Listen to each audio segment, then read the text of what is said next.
Hello again, and welcome back. We're going to put a new CV joint shaft tonight onto this Amarock here. Shaft comes pretty complete and ready to install, and so I'll just take you through quickly what we're going to do. We've got the car already jacked up, wheel off, on some stands. We've undone this top ball joint here. It just falls away. You don't have to beat it with a hammer like the old school ones. It just drops off of there. We've also undone this little screw that holds the bracket for the brake pipe and the ABS sensor here. And we've also undone this sway bar bolt here so we can move this shocky around to get that shaft out of there. So we'll just support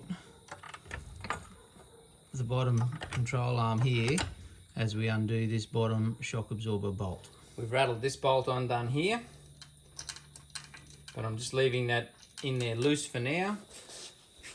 We'll undo this bottom shocky. It's supported by the jack.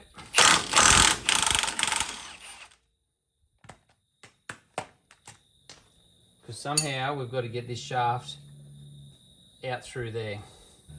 It seemed to come out a bit better when we had just the jack just sitting underneath it without any pressure. We actually put the rattle gun on this side of it and wound that out. It seemed to come out a lot easier with no pressure on the jack just resting there just for support. So by leaving this bolt in here, not all the way up, just undone a few threads, we can give it a tap to push that spline back out of there because it was a bit tight in there, that spline. It's moving now, so I want it out a few more turns. So these guys have just got back with a special tool that we didn't have. That's what you want, these ones.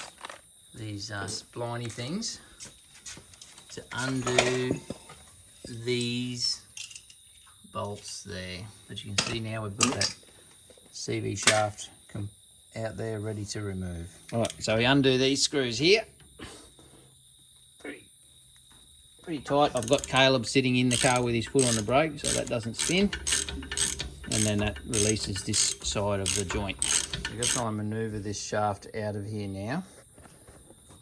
And we'll just set the camera up and show you how we do it.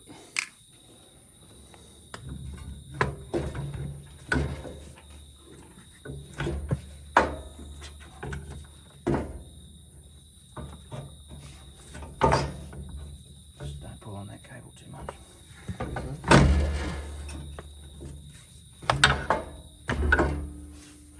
Like that, one gone. Put the new one in and reverse that. It's a good idea just to compare, make sure you got the right ones.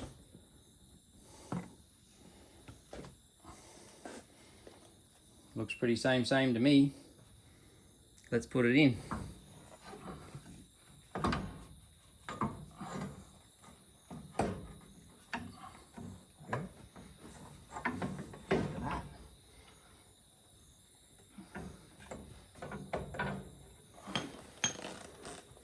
So we'll just jack that bottom bracket up to get this up to where it should be. Push it down. Caleb's going to put the nut on. Put that on. Maybe I'm going to put the nut on. Put the nut on.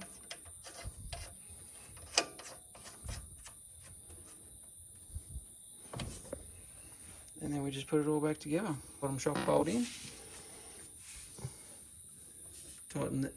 Make sure we double check all our tightenings here, here, and job done.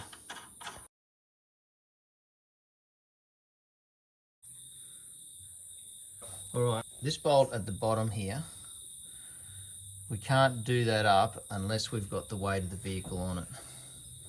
So we're going to lower the jack down now, Caleb.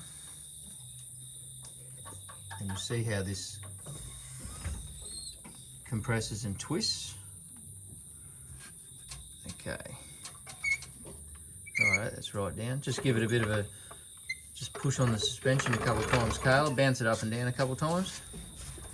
Righto, let it go.